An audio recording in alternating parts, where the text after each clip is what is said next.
Welcome everyone to another episode of Planet Nerdtooine. I'm your host, Nerdtooine. We do an assortment of great comic book related content. We talk about reviews, we talk about breaking news, books getting optioned, and comic book conventions, which is something we're going to do today with our special guest. But before further ado, let me introduce the most punk rocky of all of the comic book influencers, Year of the Collector. Hey, Welcome in, my friend. punk rock specialist. All right, that's my title Oh, today. excuse me, Uh, punk rock this is the specialist. most punk rock podcast ever. We cover all things punk rock, history, music, trends, fashion, you name it. All It's things punk rock. everything. Yeah. Everything is punk rock. Hey, if Superman can be punk rock, we can be punk rock. All right. But yeah, so we are cruising in on almost a year into the show. And we're about to have our first ever return guest. So Mhm. without wasting any more time, let's bring in our good friend, JJ. Welcome in, my What friend. up, what up, what up, guys? What's going on? Oh, just another glorious day in paradise, We're just Yeah. but I will say it's a pretty damn good day when us three get to talk about something comic book related. So, before we get into the nitty-gritty of this episode, how have you been, JJ? What's been going on in your I world was gonna say it's recently? been like what, a year since most people have seen or heard from me in the comic book space. Like, Well, I think actually it's been a little bit less because you made that appearance on our show about 5-6 months ago. that's true. Like That's March, true. April, like So around March, yeah, it was some. April. It was Yeah. it was it was a few months back that you made one appearance, and I was on this show to talk about a similar issue because we talked. That was when we talked about how bad Diamond really Yeah, screwed that the was the whole pooch, diamond. and Yeah. all of the Plot twist. fallout of They that. were bad then, and they have only gotten worse. Right? And it's still not all God, who resolved. could have guessed that when it happened? If only three guys would have come together and warned people about it. I don't Hmm. know. I mean, I definitely know there was this one podcast that really did do its best Did a pretty to good deep dive inform into everybody. everything too. Right. That was, Slideshowed and everything. and that kind of is what accompanies JJ, because today will be no different because we have a It's something we've huge, all complained about before. you know, before we get into the specific convention, I want to talk about conventions as a whole, because we have all now been to a few at least. Like I know we kind of got into the convention game late. All three of us did. Yeah. Like we Right after didn't the go to our pandemic. first cons. Right, exactly. That's when I started too. And now I've not only gone as a fan, I've gone as an exhibitor, just selling comics, and then I've now been as a writer. And then you've got Year over here going as a freaking journalist and like actually getting real interviews and content worth watching, instead of like, hey, what's the character you hate drawing the most? Shut up. But and now JJ, you hosted what, 1,000 panels at the last GalaxyCon, like, or It was it was a couple 2 cons? years ago, I did 2 years ago. 8 or 9 panels, I think it was. let With me give 2-week let me give everyone- notice. Jay a shout out because one of the best Wonder Woman panels ever assembled and hosted, at least from my point of view, was done by JJ. Listen, I can't he even had remember all the people that were on that thing.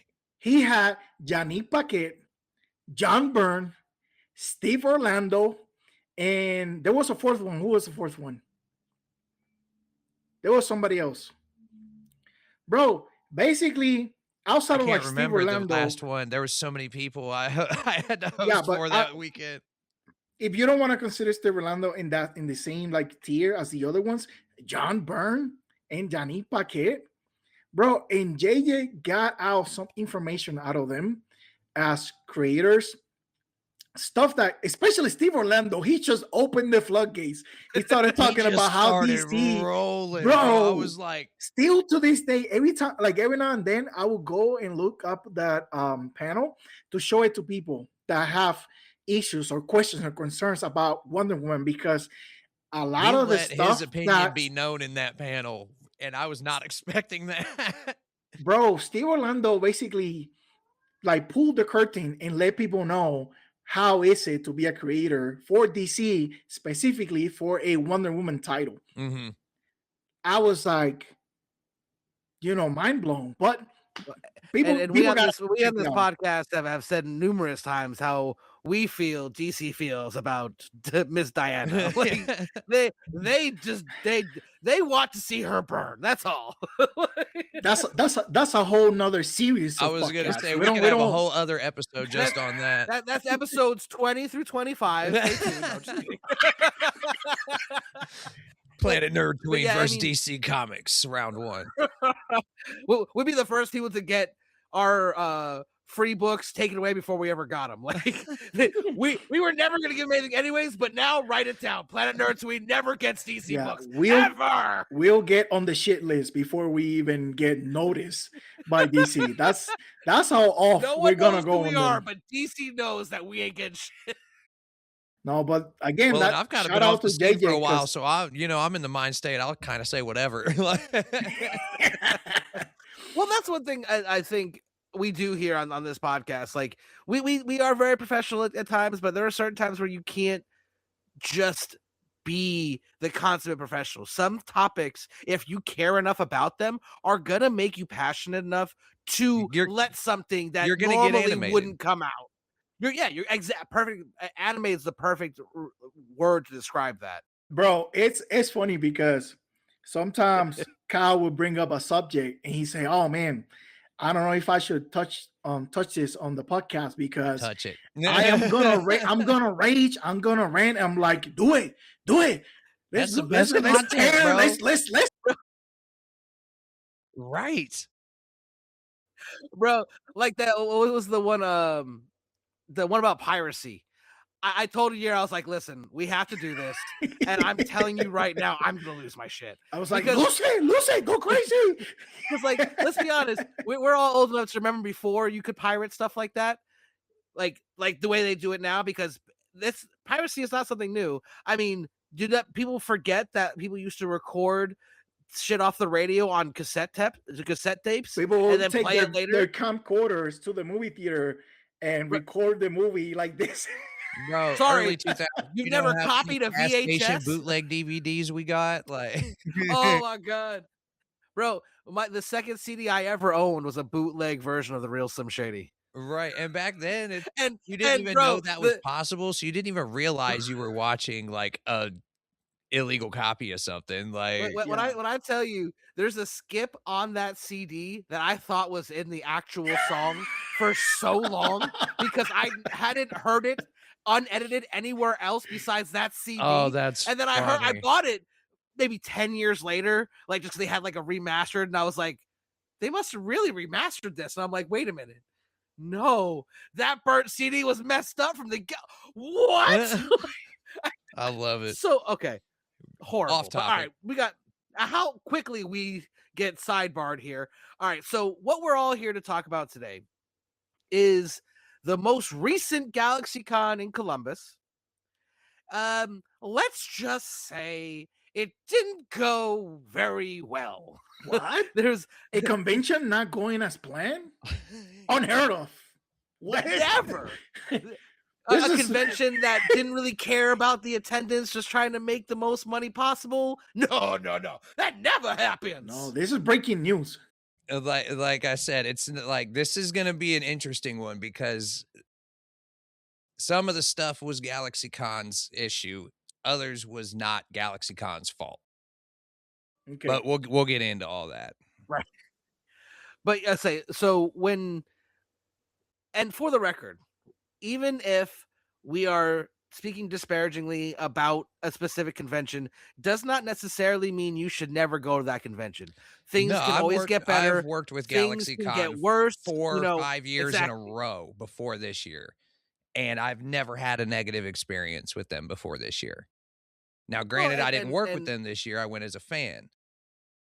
So that's another distinction we can touch on.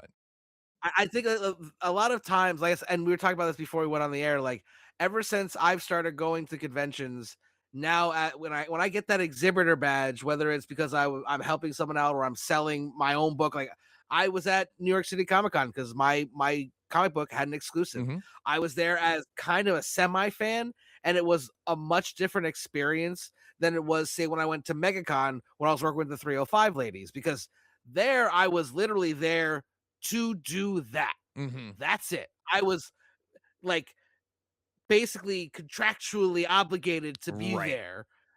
I didn't sign anything, and I'm not trying to say they imprisoned me, but like No, it but was when you kind of the sign up to understanding. like work a booth, you're there to work Right. the booth. You're not there to wander around and check stuff out. Like that's just how it is. Exactly. We've So all worked a it's a booth. Like very, very different experience to being either press or, or a vendor versus being a fan. Like I literally, people all the time, like, because I didn't go to SuperCon this year because I didn't get asked to appear. Mhm. I was like, I'm not just going to go as a fan. They're like, why not? You can go and just enjoy yourself. I'm like, enjoy myself? Yeah, kind of a foreign concept Have in you our met world. me? That's not something I don't go and do things unless I have to. Like, if you want me to be around a lot of people, you better have a good reason for me to be there. Mhm. But when it comes to GalaxyCon, you were actually in attendance, like you said, as a fan, basically. So tell us how that felt going from the person who was working it as almost as basically press to being a fan. So I went there and went like because it's not something I've done in a while as just a fan, it was kind of like almost a little bit of trepidation when I went in because I didn't know what to do with myself. Normally, Right. I've got an Yep. itinerary, I got a schedule, I've got places I need to be, I've got phone calls I need to make, like, there's shit going on. Excuse my language, I don't remember if we can curse on this show or not. We We can. have like 3 F-bombs per episode, Ah, so that's you're right, good. 3 F-bombs, we're good, and I haven't even used any yet, so we're good. And sometimes we just throw that out the window anyway. So I mean, So there was a little we get trepidation. very animated. So there was a little trepidation going in just because I didn't know really what to expect because I hadn't been to a convention as a fan for like, half a decade now.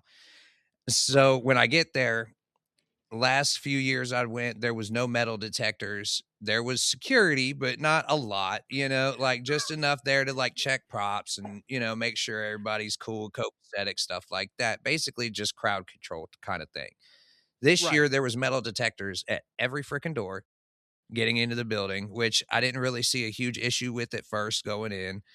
They were shaking bags, opening bags, checking empty bags, which I thought was a little weird because I'm like, you can hold my bag and feel there's literally nothing in it. Like, you know what I'm saying? And like most places don't even check your backpacks or anything like that. If you're going through a metal detector and you don't set it off, they don't say Right. nothing, you keep going. But I get it. Things are crazy these days, so I didn't make a big fuss about it. Go in and I'm noticing there's people with like walkers and canes and stuff, there's like disabled people to go to these things all the time. Right. And there's a lot of them stopping right after security. And I wasn't sure why. I'm like, okay, maybe they're just getting their bags together or whatever. And then like I would be walking around the convention hall and once in a while I'd see somebody with their cane or walker or whatever, and there was a prop tag on it. Prop tag? A prop tag. Now, if you guys are unfamiliar with a prop tag at conventions, these are something that labels a weapon as fake. Or Right. So like it's if you're something to cosplaying with disable a something with a moving sword. mechanism. They will put like, say you've got an extendable thing, they'll tell you to put it out to where you want it, and then they will put some kind of like zip tie mechanism on there to make sure it can't go back and forth and back and forth and back and forth. Depends on how many people are there, depends on what your costume is, whatever.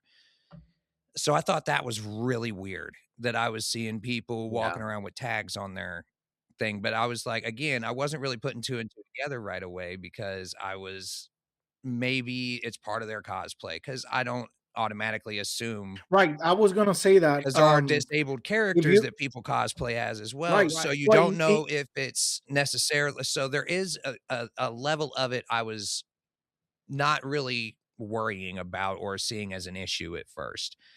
so let me make a quick pause there. Yeah.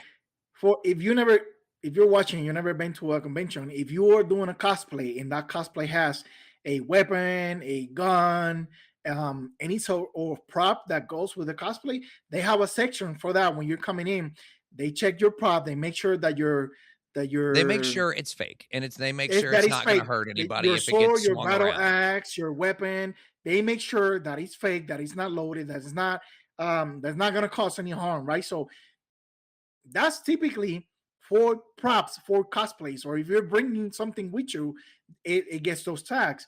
I have never heard of a handicap access tool or aid like a cane or a walking stick for people that are actually disabled to get tagged like it was a prop. That's unheard of. Yeah, that's kind of Yeah, messed up. I so mean, the only time I've ever seen that, because I was a couple years ago at MegaCon when Charlie Cox was there. I saw like 1,000 and blind that's one of daredevils the things where with I the was cane like, with them. maybe that's what this is. So I was Right. like, okay, because it wasn't from what I could see firsthand while I was there. I only went with a date, 1 day pass this year, and I went on a Sunday. So it's usually the slower of the weekend. There's Yeah. not as much going on normally. This year it was freaking there was a lot going. It was like busier Sunday than normal. It wasn't like super crazy like a Saturday would be, but it was busier than normal. And like I saw one person kind of fighting with his walker with his cane. And I'm like, what is going on? And somebody comes up, one of the staff member comes up, one of the GalaxyCon staff member, keep that in mind, comes up with a pair of wire cutters and cuts a tag, a zip tie off of his cane so he can extend it again. And it was a blind walker's cane. Okay. So this was an actual blind person at the convention, and they had zip tied his cane shut. Well, the one thing at least I will say in this situation, at least someone wearing a Galaxy, like someone actually was like, "That's wrong. I'm gonna go fix that shit." Now So that's here's where we can start showing some of the news articles if you would like, because this is where it starts getting interesting. Now, GalaxyCon was not the people running security. It was a company called Allied Security Services, and it's a Columbus-based company. They've run things at Convention Center multiple times, and GalaxyCon says here they've even had issues with them in the past. And yeah, apparently it was worse than what I was seeing because it's basically saying multiple reports of security zip tying medical devices, confiscating medical aids and medically necessary food items, um, saying that people's mobility devices were props that needed to be checked, which to a disabled, that's insulting. Right. absolutely. Calling a medical aid or anything like that a prop is just insulting as shit, period. No, And so absolutely, and it's there it's was not like, and we're not exaggerating that at all. Like no, and, people like, need to again, this is realize that, all, like, if First Amendment protected opinions here. right, but when you're talking about someone who is disabled and what they have is not a toy, it's not any type of prop, it's No, and these something things they are need to protected by physically. federal law. Like, this is Yeah, I was gonna say ADA that. stuff. This is, accessibility disability. I forget the name of the law, but it's ADA. I know that. So originally, I was thinking this was only fans getting harassed by this. Turns out, no. If you go into one of the next slides here, you can see because I don't want to misquote anything. Um, Down in the second paragraph, you can see while arriving for the show, the partner of our CEO, a type 1 diabetic, was stopped by security and separated from her service dog of 10 years despite showing proper identification. After reconnecting with her animal and explaining the proper procedures and rules regarding ADA compliance, she was then ordered to hand over her bag where security temporarily confiscated her food, which allows her to regulate her blood sugar. Fearing this kind of behavior was happening to all of GalaxyCon's guests, their company president Wow. then got directly involved and the items were returned.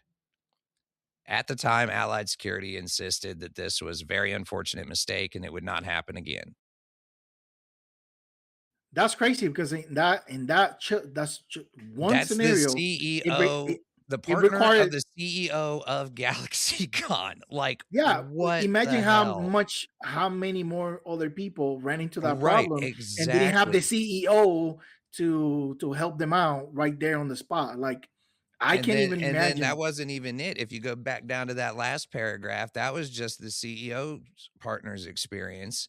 You go down, another of our senior management team's family, who is vision impaired, was faced with aggressive behavior from Allied when they attempted to tag his blind cane as a prop despite not being in cosplay. And again, was only after constant uncomfortable protests that the cane was allowed to enter without a prop tag. So, let me get y'all's thoughts on that. So first off, I want to start off with Allied has also not responded to any of this publicly Of or course, privately. why would they? I'm not But surprised. I will say at the very least, I'm happy, if nothing else. This happens to people in this situation a lot in other venues, other places. At least this time, it happened to people who actually could do something about it. At least now with this scenario, the CEO and one of the higher executives, they experienced it firsthand and They were know like, it's not just people bitching about something and that might right, not be right. real. And hopefully, They at and least GalaxyCon has even sent all this information out to the local news stations, so it's become a big thing here locally in Columbus. They've tried to reach out to Allied. Allied refuses to respond to them. Like it's starting to become like a big, huge thing. And that wasn't the only issue there. There was line issues. There was signage issues going on. Like there wasn't things were not clearly labeled at that place this year. There was only one entrance for like the start of the day line. Like normally you've got like a VIP entrance, a general admission thing, and then mhm. like, the ADA entrances usually. They've got two or three entrances so they can one door on Sunday For everybody. for everybody, which took forever to file in, like, because you know what I'm saying? Like, and then so you've got the metal detectors, then the security being crazy about everything. Then you got to stand in this super long line. And then when you walk into the convention center hall, they've overpacked it with tables.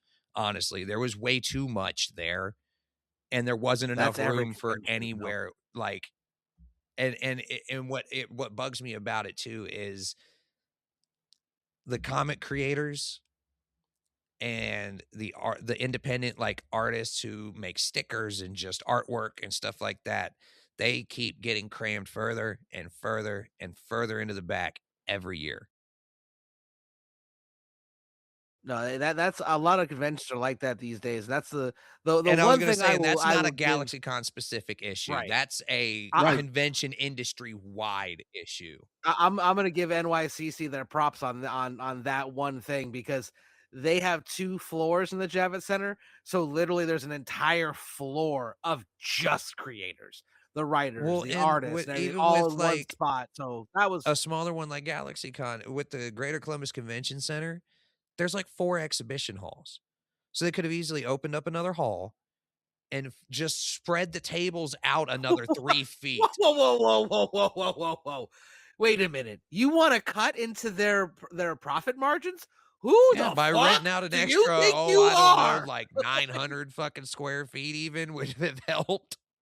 We we we we we talked about this before, like specifically with Mhm. MegaCon. MegaCon can like extend the floor even more if they wanted to, because the entrance is just huge. Yeah,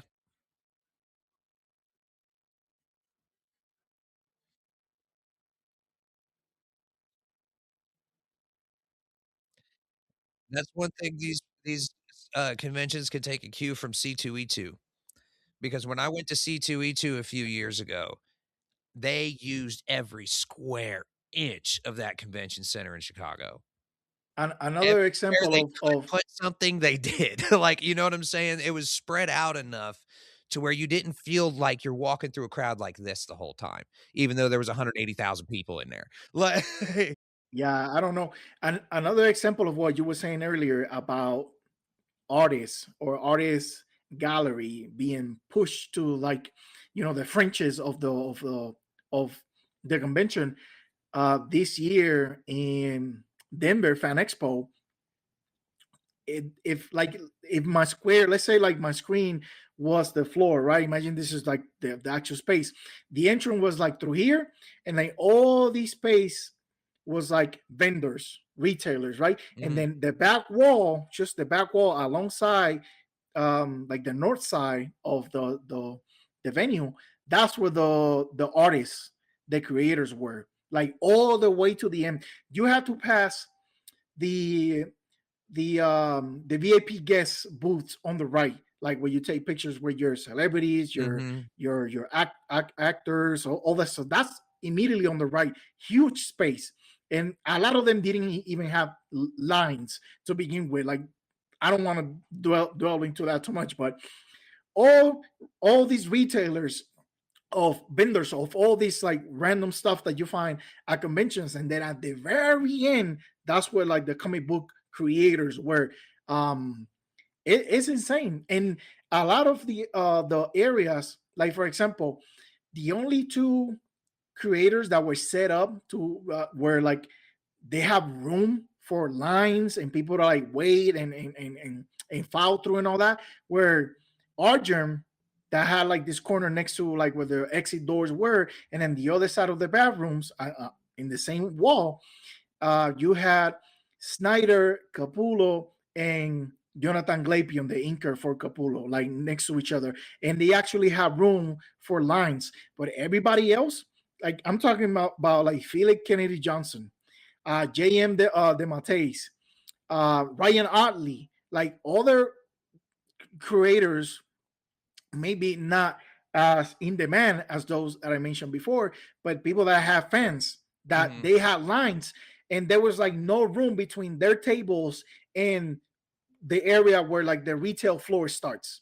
That's exactly how it was at NYCC too. Like when besides like Tynion and some of the bigger names, like Post Malone was there with his book. He's not down with the writers. Like he's got his own booth up top. But literally, you've got the artist or whoever you're talking to, and then like the line for not only that person, but this to also walk by you is literally right behind you. Like they do cram as many people into these tight little areas as possible, and this has been a trend that we've seen just get progressively worse over the last few years. And it's ironic that it's the comic creators that get shoved in the back, because these conventions comic would not conventions. exist if it Comic wasn't books for the comics started initially. these conventions, Yeah. like the comic books and like stuff like Star Trek and Star Wars.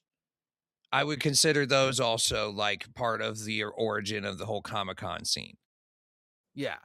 Well, because we had to. Those guys are like the original cosplayers. You know what I'm saying? Like those were the it wasn't cool original to be a quote nerd. unquote nerds that you would see. You'd see the guy dressed up like a Klingon downtown, and you're like, where the, like, is this San Diego? Like, right. But because we back in the day, it wasn't a multi-bagillion dollar business to be a nerd anymore. It was we were the ones that if we wanted to do that stuff, and we that's did it with another our thing is type of ticket people prices were a lot more getting, expensive this year than they were last year. Which And were don't a even lot get more me started expensive on than the year signature before that, prices. which were more expensive than the year before that. So that's another thing that I could gripe about all day. But one thing I want your guys' opinion on, I'm kind of going to turn this back around on you and interview you guys for a second. What are your, like, because we've all done this, right?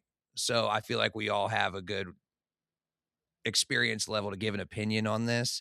One thing I've seen more and more at conventions is more and more and more content creators. And now that's not necessarily a bad thing, right? More power to you if you want to create content and that's the space you want to do it in. I do it. You guys do it. There's no shame in it. What I don't like that I've been seeing lately is guys doing full blown recorded interviews at the artist's table For content creation. That look like I mean, now. yeah, There's a difference between like standing there at the table and asking one or two questions with the guy while you're standing up There's a whole other thing when you're gonna sit down with that guy while he's trying to make money, sell his books, and sign autographs, and you're gonna take up half an hour, 45 minutes of this dude's day. Which Yes. is what I've been seeing recently is people sitting down behind the creators table with a phone out in the middle Yeah, of the aisleway, with yeah, they block tripod out. They going. completely block. They completely like stop, Yes. or the business on that table comes to a halt. The business on the And table comes to a halt. The traffic around the table comes to a halt because now you've got your tripod in the middle of the walkway trying to mhm. record an interview. Now, I don't think I'd ever seen that content creator before that I'm thinking of, like, right offhand, because there was one in particular that was speaking with somebody that I didn't even realize he was doing an interview with the guy because he was just using his iPhone or whatever, and he had it on a tripod in the middle of the aisleway. I'm like, nobody's gonna put a tripod in the middle of the aisleway, so I didn't even really see it at first, you know?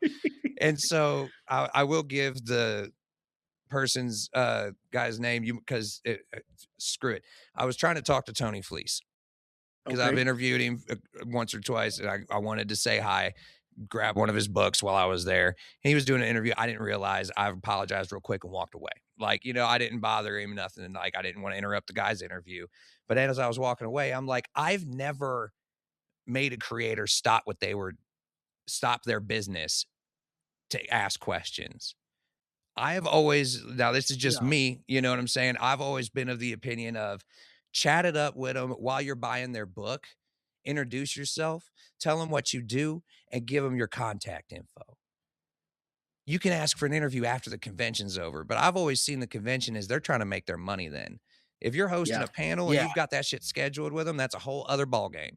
yeah. Exactly. The other, Well, no, I always when I go, I always Or if you my plan whole it thing ahead of is time with them, that's one thing too. that's true. But yeah. if you're just showing up and asking them, that's kind of like, Like I try to do it like which is like if I do something like that, I literally make it a segment, just one question with Nerdtooine. So I'm gonna ask you one thing. If you that takes you 25 minutes to answer, that's because you felt passionately about that question and right. wanted to answer it.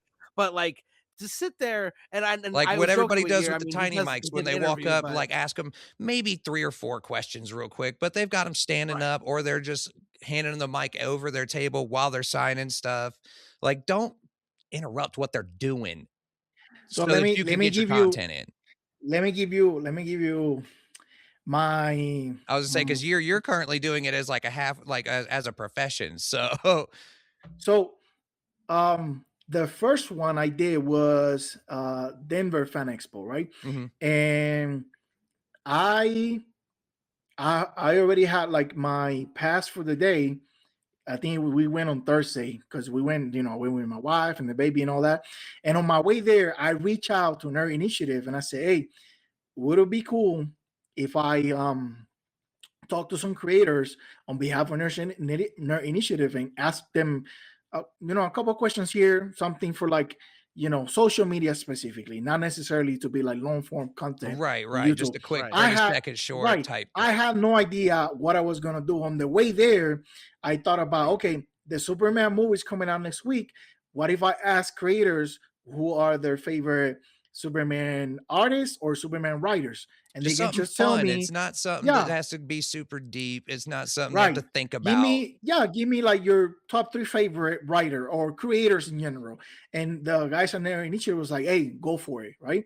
So I made a point to ask creators, the creators that I was getting books signed from, right? So I was doing business, and by the time I did the line and got in front of them, I was like, while they were like filtering in the books, my books to sign, I would tell them, "Hey, I'm with their initiative. I don't know if you heard about us, right? Because not all of them have been in contact with the folks Right. from their initiative, right? So, I introduced myself. I work for this media company. This is what we do. Would you like to shoot some footage and ask, and so I can ask you a couple of questions about the Superman movie that's coming out next week? I, most of them say yes, right? Right. We got some signatures from like Rose Betch. She let me, interview her. I got some signatures from Scott Snyder. he let me interview him, right? And he's familiar with their initiative. He's been on their podcast, Yeah, and for like he long form came on content. like right around. I think the first time he was on was about a month or two before I separated from Nerd Initiative. Right. So he's been at least one more time when like Absolute was coming out. So he's familiar with them. Jonathan Glapian, he was busy doing sketches and commissions. He said, I can't do it right now. Later, if I'm not working, maybe we can set something up. I said, okay, no big deal. He signed my book. I went on my way. Right. When I was in the line for Snyder, it was also Snyder and Capullo. I asked Capullo if he wanted to answer a couple of questions about Superman. He said, oh, I don't know anything about Superman. I'm sorry. You can ask Scott. And I was like, really? He was like, nah, man, I'm more of a Marvel guy. I was like, okay, no biggie. Sign my book and pass it on to Snyder, right? I talked to Philip Kennedy Johnson. I didn't get anything signed for him, but when I went to his table, he was free. There was no line, nobody. I waited for people to like talk to him and sign books and whatever, and then I approached him. That's I was when like, you should do that. Like, hey, 3 minutes. Yep.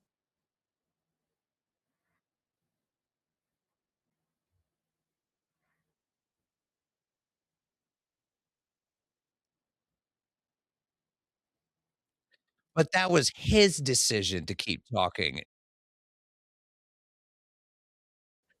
To take it one step further, he was willing to do it. You asked him, that was his decision.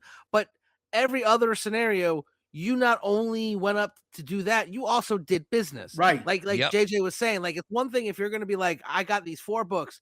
Do you mind if while you're signing them, I ask you a couple questions? That is perfect. That's what you're supposed That's to do. the best way, in my opinion, to do it.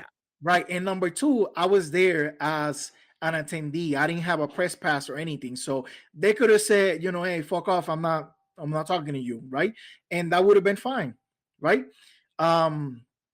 Then on the other time I did it, which was during Colorado Springs Comic Con, which is a smaller, more local convention, I had a press pass in advance, right? So press get to be in the floor inside the venue, I don't know, 45 minutes to an hour prior the rest of the attendees, right? So depending on the convention too, it just depends on how they do their stuff. But depending on the day, usually get in at least an hour or 2 early, so that way you have time to run around, talk to creators. They're not doing anything.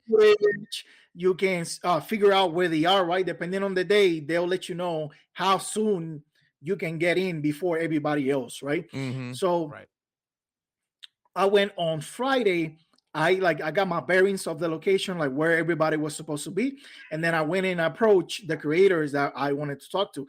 I talked to what was his name? His first name is Ben. I can't remember his last name. He's one of the artists. Huh? Percy's a writer. Never mind. No, he was one of the artists for the Last Ronin series. It'll come to me in a second, but his first name is Ben.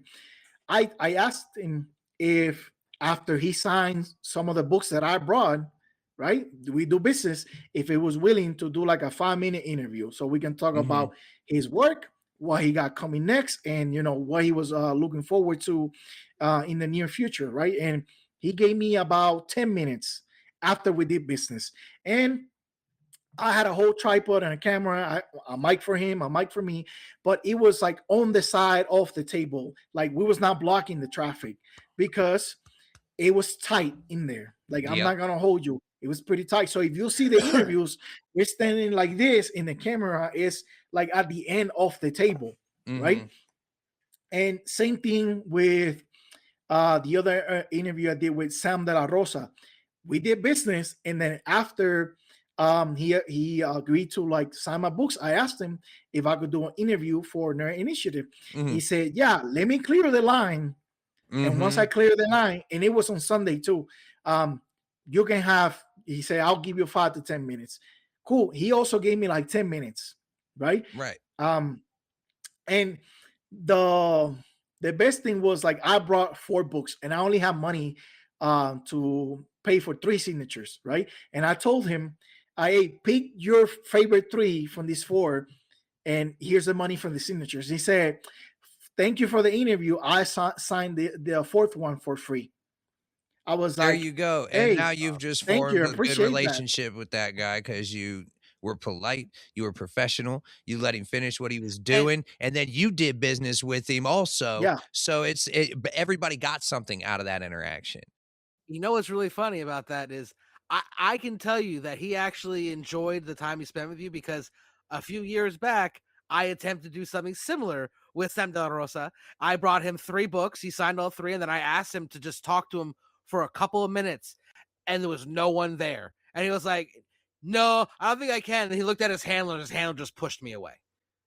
So, it doesn't always work No, out, but at least you're respectful and you actually, if it doesn't, and it's nothing against you or nothing against even the the creator, person they may could not have even be just time. having a bad day and doesn't wanna fucking talk to nobody. Yeah. There's my one. And and everyone needs to respect that. And that's the Yeah. one thing, like, and not only respect the creators, that's the what should be, a given, but you really need to respect everyone else who's at the convention, Mhm. because if you're doing something out of the ordinary at a convention that messes with any part of the process, it's going to make someone's day fucking miserable. And there's my fucking 1, 2, 3, whatever. But because I know when I was at NYCC, um, like, I had people that had big carts that they were schlepping around and did not take up any room. Like, I was following my boy Challenger, who had all of his books that he was selling, that he was going through the convention, and we were very respectful, got through all lines, didn't run over nobody's feet, nothing like that. But I saw so many people that would literally stop in the middle of, and I don't know if y'all been to New York Comic Con. It was my No, first I time. have There was so not many been to. people, but you've been to big conventions and you know how crazy it gets when there's people rushing and just trying to go different places. I saw motherfuckers stop in the middle of the freaking road, opening short boxes and digging through. Stop, and people had to like funnel around them just to keep moving. You know how bad I want to just hit them with the bow I'll on the say way here's another by? hot take. People, stop taking short boxes and long boxes to conventions. Just quit it. You're taking up the line, you're in people's way, you're taking up time, and it's a fricking safety hazard. Quit it. Yeah. Unless you're a vendor. Unless you obviously, that I If feel you're like working No, that there, hold that's on, hold on. different. Wait. That might be obvious to you, me, and you. fair. But not everybody else who Fair. might be listening. I just looked up the name of the artist that I talked to. His name is Ben Bishop. He is one of the artists for the Last Ronin series. So yeah, freaking it's always a good experience when you get to talk to creators, right? Whether it's on Mhm. camera, off camera. And I did Yeah. made a point to talk to like indie creators, like local indie creators, and they were happy to just So be on happy. camera and give you their elevator pitch or give Oh, you yeah, if you their want pitch. more yeses for those kinda Right. situations, go to the indie So guys that's because a they pro will tip. talk to anybody they Yes. can as long as they are not doing something at the time. It's Yeah. still the So same thing. If they're talking to somebody and pitching their book to somebody, they're trying to make money. yeah. So leave them So alone until they're done talking to these people and done hustling their books real quick. Then you go up and ask them. yeah. And even So some this of is them are like, "I don't wanna do it here. Like, let's do it sometime else." there's Like, "You got a VIP rooms. card? Can we do, like, a video?" Like, They have VIP rooms or the green rooms where even the that guests, too, if they've got yeah, the time, you guests, can go they out and separate and sit down somewhere yeah, else for 20, 30 minutes, whatever. But I've always found you get the most yeses of, "Hey, can I get your email address and maybe we can set up a time to get you on a podcast and help you promote your book?" I would never wanna make it look like I'm trying to get something out of them. right. It's The always other like, "I'm thing, trying to help you get this out there more. I'm trying to exactly. help give So you something. If I get something in return, that's great, but I'm not expecting it. right. So What I'm pro getting in tip, return is the content from you coming on my show and talking to me. That's what I'm yeah. getting in return. So for me, a pro tip is if you feel like you're not ready or you are shy or you feel rusty doing interviews, um, talk to the indie creators. Because Talk to 'Cause they're the indie shy and creators. rusty Work, and they don't know what they're work, doing either. work your tools with the indie creators before you walk up to like big names or people And it that you're gives gonna have them like more limited practice for time with. interviews too. I don't know how many indie people I talked to on the Indie Inkwell and even before that on the comic press when I was with Nerd Initiative, where it was their first interview Yeah, and nobody had even thought to it do could it be before. And their like they first did, some of them convention, never their even first thought to reach interview. out to people for content creators. Like they Yeah, don't think about that stuff. So you're going to Yeah. get more yeses than you expect. Expect more nos than you hope. yeah, no, indie creators, you never know. It could be their first convention. It could be their first interview. It could be their first time on camera outside of their platforms talking about their stuff, Right. right? So, I had one literally look at me at a convention. I won't give names because I don't know if this would embarrass them or not, but they literally said, "You want to interview me?" Like they Right. were Yep. shocked. Like, yeah, look, I'm gonna say this, and I'm not gonna say who it was, but I was just walking the floors, right? And if I saw that they were not busy, or they greeted me and we talked, eventually I'd be like, I opened the venue. Hey, I'm winner initiative outside of like shooting footage. Would you like to do an interview, right? And I did an interview for an independent creator, and at the end of it, their their people, I don't know if it was like their partner or their handler or whoever, pull out like a business card and ask me for like my point of contact information. mhm. And I was like, "Oh, what is this for?" And they said, "Well, um, we're gonna put a link." It was some partner program that they had, that if you like sponsor them on your platform, and if they sell books based on the link connected to your It's platform, like an affiliate that you code. would that you was gonna get, I was gonna get like a percentage of Mhm. like the money they made from the sales. And I was like, whoa, whoa, whoa, I can't do that. Like, you're an independent creator, you are here like hustling, trying to put your stuff out, trying to Right. Now that sell is your like for a book. lot of Like content creators, that is a great source of income for a lot of content right, creators, but there's certain situations where I don't think it's appropriate, and that's one. I think you made the right call on that. I no, and like later on that day, I call like one of the my supervisors on their initiative, and I was like, "Hey, yo, this happened." I told them no straight up, and they said Mhm. that was the right answer. Yep. That was the right call. Like, we don't Especially take when you money from represent another independent media creators. company, like, Yeah, it looks bad. It looks like a yeah, bribe for an interview or something like that, yeah. or No, it and just like, looks weird. Like so, like, if I was like on my own and I was like doing some type of collab, right, where like, I could make content or review your stuff, and like you give me like access to your book for free, that's it for me, right? Like, if you're an independent creator. But if we're talking about like Marvel, DC, Image, like a company, not a creator, but a company trying to do like some form of a partnership or collab where like I will gain something in return, that's different. But I was like, no, absolutely not. Like, I'm not gonna take money away from just because I gave you an interview. Like, no. no, definitely So not. as an indie creator, thank you. Um, just for the record, put that out there first. But literally, again, as an indie creator, like if I'm on a convention floor and someone wants to talk to me about my book, I'm very, as you can see, I'm very good talking. I literally do it for a living and do it on my spare time. So I have no problem doing, the interviews or talking to people on the floor. But like when If you're it's in a the middle weird of signing feeling. something and you've got a line of like 10 people or 20 people waiting to do something, and somebody's trying to come up and ask you about an interview in the middle of all that and trying to like, bro, leave me alone. Read the I'll room. Like Read the I'll room. let you know when that happens. right, but you know what I'm saying? Like it when that Right, will true. happen, it's gonna be one of those things like, bro, not the right time. Right. And they're But gonna feel a but it certain type of but way, and you're not gonna mean it that type of way, but it's like, bro, I'm busy. Just like when I walked up to Tony Fleeks, like he was already in the middle of the interview, which, right. like I said, I don't know who the content creator was. They weren't very like they weren't rude to me or anything either. They were just I'm like, gonna "Hey, figure it bro," out. I'm and gonna they go kind watch of every pointed. video where someone interviewed Fleeks at GalaxyCon. I'll wait for the time where I But I hear, "Oh, I'll be back. I'll be back." but here's an example of what could happen when you do shit the right way. When I came back around later after the guy had moved his tripod out of the walkway and left, I was talking to him and he looked at me and he was like, "Bro, where you been? I haven't seen you post in like a year." Now, for those of you who don't know who Tony Fleece is, he's the guy who created Stray Dogs. He's the creator of Feral. I've actually got volume 2 of Feral right here that he signed for me at the convention right there.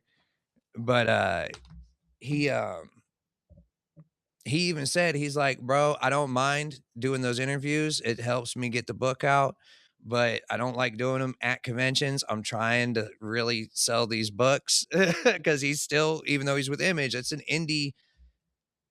Yeah, I mean, I'm sure Kyle could even go into more detail on how that kind of stuff works. Like, yes, it's an indie book, but it's on Image, but that doesn't mean Image is fitting the bill to get the book made. Like, it's a whole other ball game with and that. that is a very common misconception because indie is so big.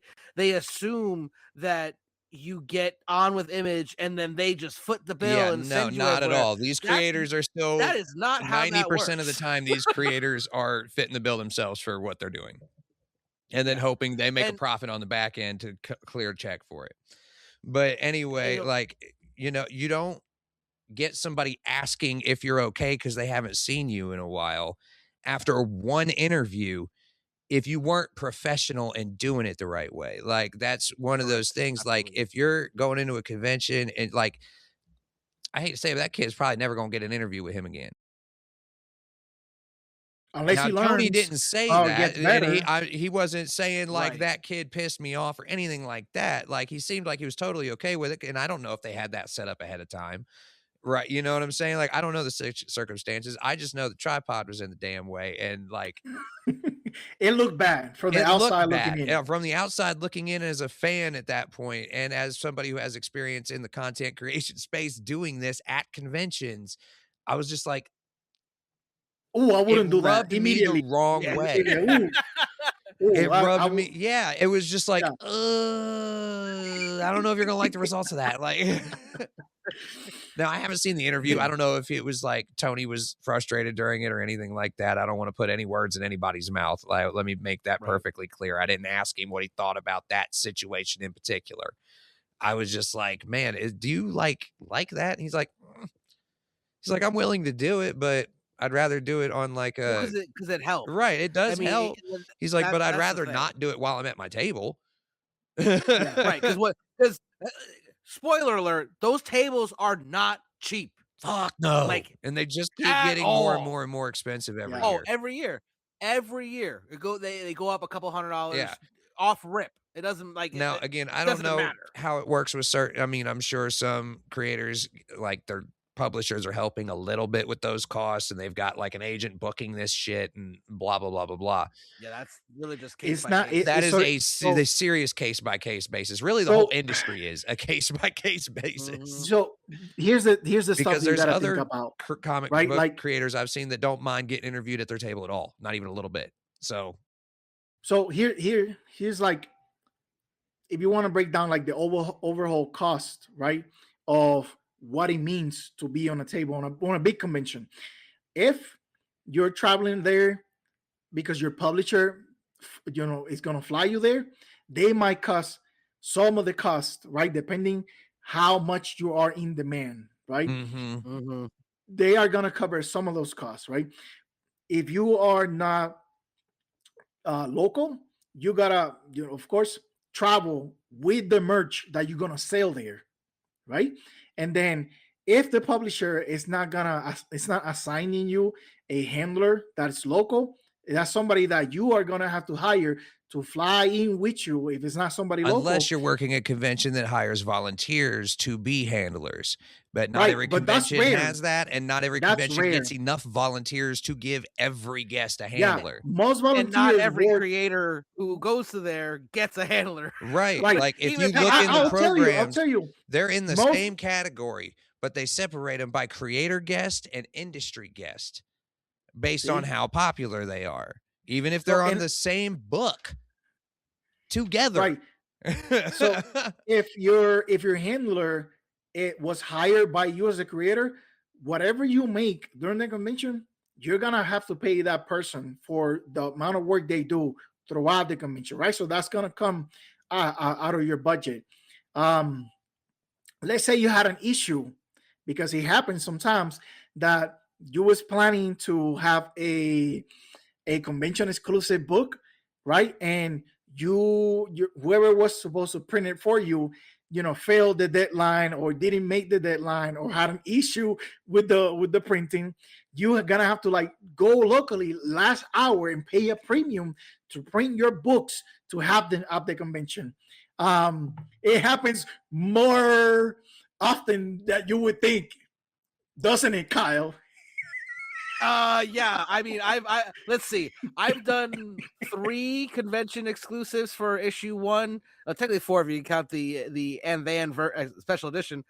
Every single one of them either came down to the last second, or I was told we can't do it now, and then we can, then we can, then we can, and then somehow it shows up. Like when it Year knows, because thank the comic gods for Year, because he had talked me off of so many damn ledges on the route to New York City Comic Con and MegaCon too, because we had such an issue with the print shop that literally, when I tell you a week out, I had no idea if I was gonna have the books. I remember that. Yeah, I remember because you messaged me about it too. Oh my god, it's so stressful, and that's one thing also.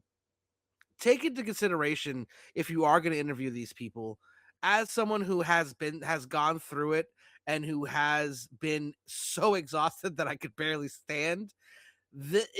Being at a convention, while a great experience, while sometimes most people have fun, most people enjoy it, it's still work, and it's still incredibly exhausting. And especially like you were talking about, if you had to travel to it, you may have had to spend 8 hours on a plane and then just get there like right when it opens. Like I remember a few years back, a couple of the like Katie Sackhoff, for instance, she appeared at MegaCon, and then C2E2 was the exact same weekend. So she spent 2 days in Orlando, stayed 3-4 hours later to make sure that everyone who paid got their time with her, hopped on a plane, landed in Chicago at like 4 a.m. and was at the convention at 8.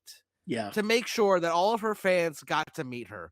And granted, I don't know whether or not she had to foot the bill for all that, or if that was the convention's paying. Again, whatever. That's I'm not sure important. a case-by-case Not basis. important at all. But that's a crazy schedule. Regardless, that's a crazy schedule to keep. Or like MegaCon a few years ago, Ewan McGregor, he literally was on a plane for 18 hours with a screaming toddler. And then landed, was almost late, almost actually hit one of my friends in the back when they were coming in, because we were loading comics, and Obi-Wan's freaking SUV pulled up and almost ran her over. And then he literally went from the airport directly to the convention. They love, a lot of the creators and a lot of actors, like people, they love doing it, but just take to consideration that they're human fucking beings too. Yeah. And sometimes what they do to make your life that better for that much little instant, they might have had to go through hell to make it happen. So be kind to them and respect them as much as you can, because they're here for you and they want to make your weekend. Sometimes creators get to the convention and the publisher or whoever their agent is don't set them up personally with their handler, right? And I seen this in 2024. this was insane. In 2024, I met Pepe Larraz, right, in Denver Fan Expo, and I'm sure you heard this before. I literally just said I love this story. I get there, and he is like a kid in a candy store. He's happy to talk to everybody. He's happy to sign books. He doesn't care. The line is getting long because he's just like chopping it up with people, right? And I guess the person in front of me, they were picking up a commission from the day prior, I think, because like some of these creators, they coordinate their commissions through a third party, so they have them already made, and you just go and pick it up, right? But all right, that business is done. Then it's me, right? I talked to him. He realized that, he picked up on my accent as soon as I picked up on his. So we started speaking Spanish. If you didn't know, Pepe Larraz is Spaniard, like full bred, right? Like he sounds like Antonio Banderas. Like it's real, right? I'll say he's got a better Spanish accent than you do. Bro, Yeah. 100%. And so we chopping it up, right? I have him sign some books, and then by the end, he was okay taking a picture with the books, and then I said, all right, man, how much I owe you? And Told you the he lights were gonna start dying. You notice that? Yeah, I did. and he starts to look around. He had no handler. Okay, Pepe Larraz at that time, I want to say he had to been like an A-tier artist for Marvel because he had done a lot of like the X-Men stuff for the Cocoa Age. And that summer, the Marvel event that was Blood Hunt was coming out, and he was the main artist for that, right? And it hadn't been announced yet, but he was next in line to be the main artist on Amazing Spider-Man. So this is like their guy. You know what I'm saying? Had no handler, no help. He was just standing there with his jeans and a black t-shirt like it was no big deal. And you know what? I've seen that more times than I'd like to admit, like He with goes, bigger names too. Like bro, he goes like this. He say, I don't know. And he literally grabbed somebody else's like prize sign and he said, just pay me this. And the sign had somebody else's name. I looked at him, I was like, are you sure? He said, yeah, just give me whatever he's charging. And I looked and I didn't even recognize who was him. I was like, oh my God, bro. They're doing this guy dirty. You know what I mean? well, and that's It another happens all thing, the like, time. the person you're walking up to in a booth, they may not know what the fuck they're doing either. So let them figure themselves out, man. Give them your card, ask them for an interview when they're not in the middle of trying to sell stuff, and don't set up tripods in the middle of walkways. Yeah. I would That say bugged me like way more than it should have, but it really bothered me when I saw it. I would say something that bothers me as much is when like up and coming artists or people that want to get in the industry, they bring their portfolio, right? And instead of like doing business, you know where I'm going with this. Instead of doing business with the creator, they want to show their portfolio and get like thoughts, tips, and tricks or whatever, or like just ask for the creator's opinion on their work. Bro, we have a line of people that are trying to get signatures, commissions, and you want to talk about your own stuff. Like, how about you coordinate this or you ask when to do this? And mind you, some creators don't care. Like, I've seen creators like, oh, yeah, let me see. And they start like flipping pages. Pepe Larraz was like that. I know I saw him like go through people's portfolio and, you know, help them out however he could on that moment. But some other creators, they will straight up tell you, no, man, like maybe later. They don't want to be, you know, rude, but you're being rude by taking this time away from them when they're trying to make money. I was Like just say, it's again, they're there to make money. There's a reason there's a foundation called the Hero Initiative because comic book companies do not pay these creators enough. So those conventions are a good chunk of their income, man. Like right. Yeah. No, and just a little food for thought. If you want to try to do something like that, maybe, I don't know, maybe just maybe you make like a blank sketch variant book. Like for instance, like I got to show my work to some big names because I had a blank of my Ashcan at MegaCon a few years ago, and I went up to Arthur Saidam, I went up to Alan Qua, I went up to Martin Simmons, and I paid them to do a sketch on my blank and said, this is my book. And then I don't ever ask them to open it, but they always do. And then they'll give you their thoughts because that's so smart, bro. Their decision. Like Martin Simmons, when I tell you that man opened it, was like, this is your book. This is pretty fucking good. I was like, I'm sorry, what? Did you just give it? You work with James Tynion, like you did Dracula, you did Something Has Killed what? Like you've done. He didn't do Something's Killing Children, but he's done so many great things, and I'm just like, I can't believe you just gave me a compliment. Like I didn't really even ask for it. I just wanted. I thought it was cool that it was my book, and I wanted to tell you. And they open it up, and they're like, "Wow, this is really good. I like this," you know. And like, if you want to do something like that, then that's how you do it. Print some blanks, with your and do literally just have a blank sketch cover and have the interiors your work and call it your art book. Ta-da! You know how many artists do that shit for every freaking convention and just do a billion different covers for the same sketchbook? So many. But so if you want like an opinion of something like that, try going a different route. Because I mean, like sketches aren't cheap.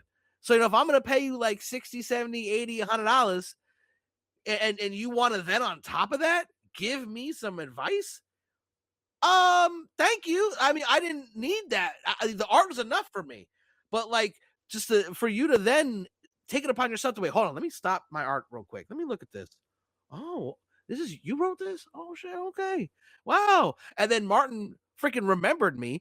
This past year at MegaCon, I walked up with my Martin because Martin was there with me, and I was like, I walked up and he's like, "Oh, I remember you. You want the zombie book?" I was like, "Yes." And this is the artist. He's like, "Oh." Well, and that's like, like, amazing. that was Tony. He's like, Jeremy, I know you. I'm doing an interview. Come back later. Like, and then I went past Daryl Banks and he didn't remember my name, but he was like, "Hey, I remember you. You hosted that panel the other year where you had no prep time."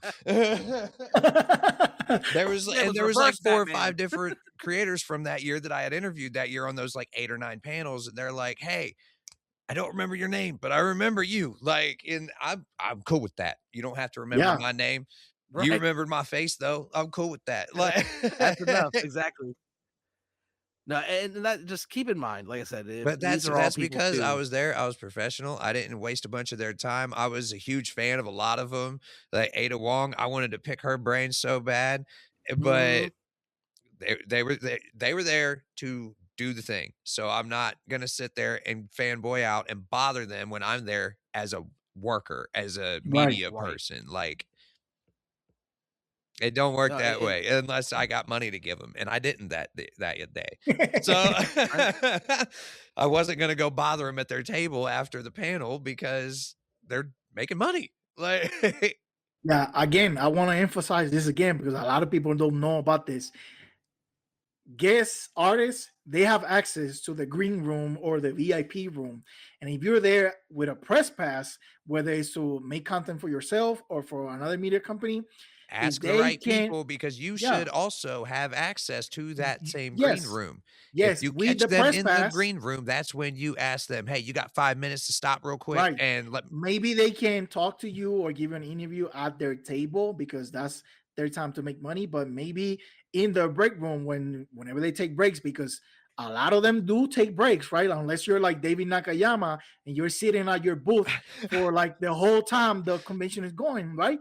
I've never seen him go to the bathroom at a No, convention. no, David Like Nakayama he's does there not. start to finish. Yeah, the whole convention. But everybody else Or like takes Jay breaks. They Callaghan, go he will for do that lunch. too. He has They have stopped me. hours. He's a local guy from here in Ohio, and he has stopped me at conventions before because he won't leave his table, and he's stopped me. He's like, "Bro, can you watch my table for 5 minutes? I've gotta go to the bathroom." Like, Yeah. No, another pro tip. Another pro tip. If you know that the creator you want to talk to is a fan of some other creator that you are also a fan, and you might have stuff that you want to show, hey, that's always a good icebreaker, right? Like Pepe Larraz, for example, I had the Blood Hunt books that he had done the interiors for, but I had the Peach Momoko covers. And I knew he liked Peach Momoko. So I was like, hey, would you sign these books for me? Um, they're not your covers, but you did the interiors. And he said, who did the covers? And I was like, it was Peach Momoko. And he was like, let me see. Immediately he was like, oh my God. and see, that's a cool thing too, because I remember back when I first started getting into like the comic TikTok space, There was a lot of hate going Peach Momoko's way for her art style because it was very watercolory, very anime-ish, like, people didn't really like it at Listen, first. you and me, Now, we bro, we we you know how changed that much those narrative. signatures go for now? It's ridiculous. Bro, listen, you and I, we changed the whole narrative. Like we opened people's eyes Bro, to you and see me were what good Peach art looks like. Momoko hunting, bro. Like, I remember getting sniped for that Green Goblin cover. Bro. I still to haunts him this to this day. I have not gotten back on Whatnot to this day. Okay, so really quick, I used to do Whatnot shows, right? And Ruined the whole damn app for me. I used to hunt like Scotty Youngs and especially Peach Momokos. I gotta grab And the a drink ones real I quick. didn't keep in my personal collection, I will sell on Whatnot. Like I would do like Peach Momoko shows. And I remember Jeremy came to one of my shows just for that Green Goblin cover by Momoko. And nobody, like, we were like pretty much like, oh, we all knew each other, like the viewers, people buying. Yeah, there was We like all 10 or knew each 15 other. people in there. Yeah. We're all like And friends everybody on just TikTok. everybody just stood back and wait for the time to run out Because because everybody Jeremy knew was I'd the been only hunting that bid. cover. That was that Jeremy was cover the I'd been looking only for bid forever. on it. Everybody knew And I'd then been searching for that some cover. random person came into the show that was not part of like my little group. 2 seconds. And they took they sniped the book 2 from seconds Jeremy. by like what was it, like $1, if that? Yeah. What book is it? It's I don't know if there was like a series of Peach Momoko covers where like It looked like it's a just blank variant, but it would and be they like a look like portrait. sketches. There's a Okay. Captain There's a Marvel, Scarlet Witch. I know. Okay. Yeah, For it's the like record, profiles. It's like JJ, profile sketches. That's what they look like. I think I have that Fun Green that Goblin. cover. All right, fun So- story. That whole incident pissed me off so bad that I audibly cursed in the house to where the entire house heard me. I was so pissed off, right? And my mom Bro. come running down the stairs because she was like, you know, me and my whole family live in the house. So my mom come running down the stairs, busted into doors. She's like, "Is everybody okay? What's going on?" Right. And I'm like, I missed the book. I Mom! told her what happened, and she went online and like this was weeks and weeks Yeah. later, and found it on the most unlikely of places I would have ever thought, but she found it on Walmart.com.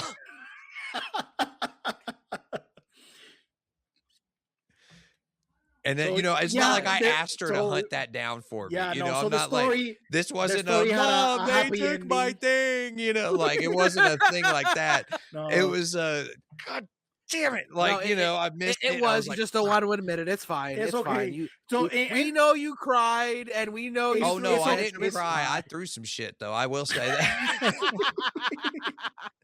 But I will say I the threw story some- had a happy ending because Jeremy got Yeah, the because book I ended at up the getting end. it, and for Yeah. cheaper than what I would have gotten it through the thing on one.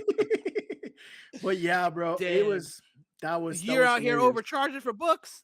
No, it was Don't just let because me it had find been out. bid on a I'm couple just times kidding. before I jumped in, and but it was only like a he knows $2 my difference. But it feelings. was just the fact that it was last second, and everybody was like purposely trying to not bid on that so I could get it. And then somebody Bro, come that's in that some- last second. I that's was some- like, oh. That's some lore. That's some lore between us. That because I haven't done a Whatnot show in like 2 years. My wife might have done like an October Halloween theme show. I thought I year. saw her post something about that back in like Yeah. October, maybe, but last year. But outside of that, like I don't have the time to do shows anymore. So I was like, gonna say you guys had the baby, No, so it's Mhm. He hasn't had time because he's talking to me until 3:00 in the morning every night, and at least once a week I steal him for a couple hours. No, and should I listen? I was one of the first comic sellers ever on Whatnot. My name is on the back of all those Invincibles. I've been on and off that app since its inception. I did like 25 shows this year. Mhm. Not most of them weren't very good, but I still did them. Well, because Whatnot's another one of the platforms that have just changed now. Like it's just different. Don't get me started. That's another that whole is other episode. Like, that's episodes 20 through 27. Like we I was saying, we'll get unless you there. We'll guys can get there. squeeze that into the next, like, 15, 20 minutes. Yes, because I can't even tell the intro in 10 to 15 minutes. But no, when we talk about to bring it all back home, when we express our interest in trying to help, like we I know some of this stuff might sound almost like highbrow and like we're telling you how to behave. It's not that. I want to make sure that whoever is, These are I know a lot of personal our listeners. opinions. I'm not trying to tell anybody what to do. I'm just saying how certain things make me feel about shit. Like, even when I Well, was saying, like, Tony said he didn't really like, would rather not do them at the table or whatever. Also, that opinion of his could change at some point. I don't know. Like, I don't like, right, everything but I say is my opinion. And if it's something factual, I present evidence like I did with the articles and the statements from Galaxy Yeah. Con. No, our stake in this, our stake in this is as creators, fans, right? We want these places, the hobby, the industry to be better, not just Mhm. for us, but like for everybody, right? For the Because fans, for these the people things, at the vendors yeah, booths, for the artists, for the these guests, problems for we talk, everybody. yeah, these problems that we talked about, like I am not personally affected by a security team confiscating people's walking sticks or canes, right? Because I'm not disabled, but I think it's fucked up that it's happening to other people, and I want that to like stop, right? And I don't want the I problem to don't be want solved and like not to anybody. happen I don't again. want a blind person to have somebody come over and cut a zip tie off of their fucking cane. Right. yeah, Like, that's Like wrong. we I here are not wasn't raised personally like that, affected by that. Like, Yeah, we here are not personally affected by no, those not at issues, all. but But we don't want other people to be like bothered or embarrassed or just mess with, right, when they're trying to enjoy the same things that we do. And that's kind of like the whole premise of like why we go off on things here all the time, because we think yep. it should be better, we think it can be better and should be better. Like that's the but if gist of it. nobody points out the bad parts about things, It never then gets better. it If never gets nobody talked says about, nothing, and it never gets better. it never gets handled. That's Yeah. how, It's the space has gotten to where it is right now, is because people spent too long trying to just, duck and cover all the drama and stay in their lane and try to get what they can out of this and that and the other. And you know what? It's dude, no, like, we got to stop that. and if I have to get comments on our TikTok accounts asking why I have a mic in front of my face and it's not the way it needs to be done so that we can get these messages out, so fucking be it. Like I have no problem being the person that go, did you hear them talk 35 minutes about how there was upsetting that there was handicapped Bro, people that had somebody yes. dead ass went into the comment section on one of our videos and said, "Oh, you two, these guys are just kind of jabbing." I'm like, "Bro, did you just discover podcasts? Like, where you been?" Like, Yapping, yeah, that's exactly what this is. We're yapping. That's literally the medium. Thank you for noticing. Like, if we don't you know what? talk about stuff, there's not a show. You know what we should have done? I should have Like, commented. that's I should have commented like, "Good, thank you so much. That means that we're actually doing what we're supposed to be doing. We are nailing it. Thank you." Like, someone who's never heard of a and I think podcast we need before to start being recognized it was a okay with podcast. not everybody agreeing with our opinions. Yeah. Oh yeah, absolutely. Not looking at anybody in particular out there, but Oh, I can't wait to get that clipped for the TikTok. Oh. Fun Everyone's thing gonna be is, like, he's talking about me. I was gonna say, fun thing is, I've been out of it for so long, I won't even see the people get mad. Yeah. Because Oh, yes, you will. I've taken the whole year off of comic book related content because I felt like I needed time off to be a fan again. Trust me when I tell you, if I post it and it has you in it, you're gonna know about it. Oh, I'm I gonna send it know. to you my damn self. I know, You're like, I because won't see it. Oh, yes, you will. because if anybody decides to, I'm not only going to hear it from you. I'm going to hear about it from you. I'm going to hear about it from Cody. I'm going to hear about it from a whole bunch of people randomly that I don't even hear from much these days. Hey, man, did you see them talking Oh shit yeah, about bro. you for being? When drama starts and my name gets brought up, I do get informed. I know everything that gets said about me. So, Oh yeah, I'll be in there like, Damn, yeah, you told them all the shit no. I said. and Yes, honestly, yes, I did. there's not many people out there that have negative things to say about me that I No, know of. no. But the Anymore, because couple they that kind of disappeared are too. can be vocal at times.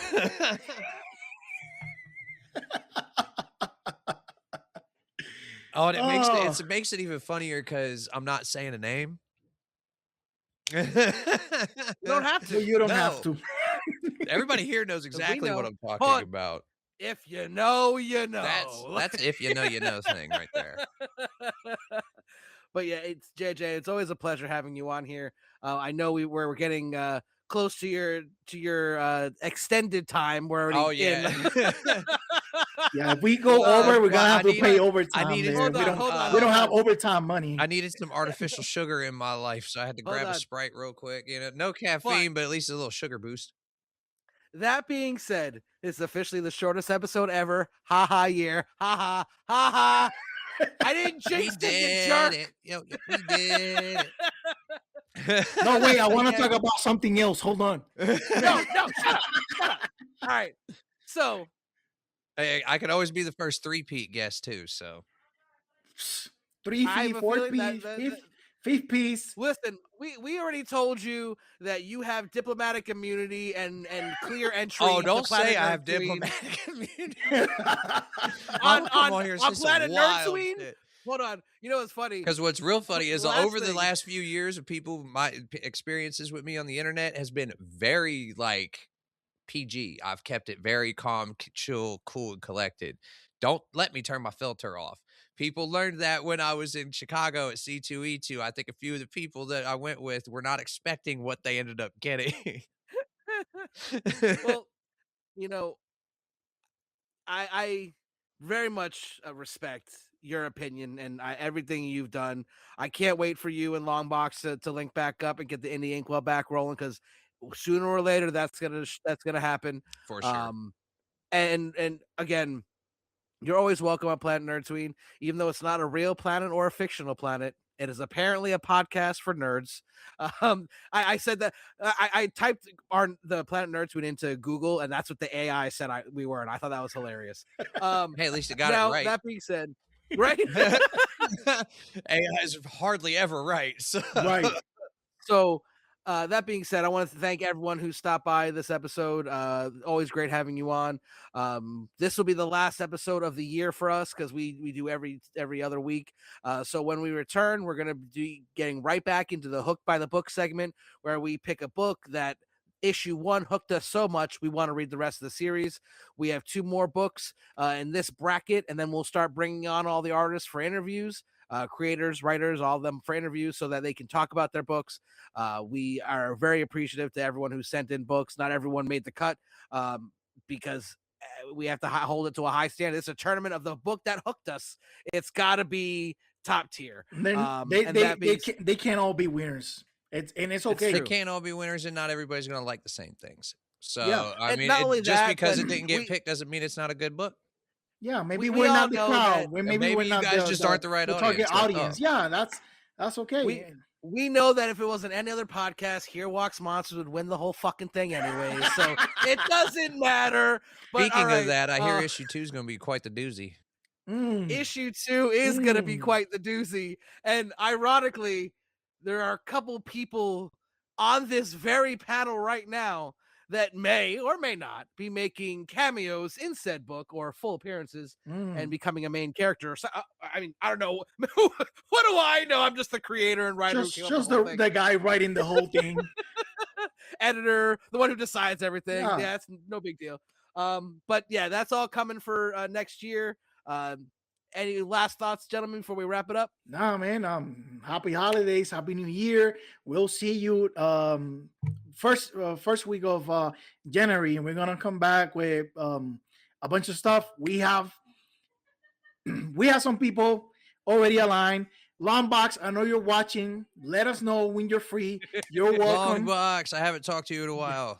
Yeah, we miss you. I actually talked. We have to talk. I talked to him the other day because of issue 2. So I sent him what I sent you, and he's like, "Oh my god!" But yeah, listen, if there's a lot of you out there, like you were saying, that love us, who love comics just like we do. If you want to come on and join us, like JJ, like this whole episode came because JJ was like, "I need to get on a podcast again. Is there an opening?" I said, "You're damn right, there's an opening." A year of no podcast episodes. An opening. I don't want to go right back into the full blown doing my own show just yet.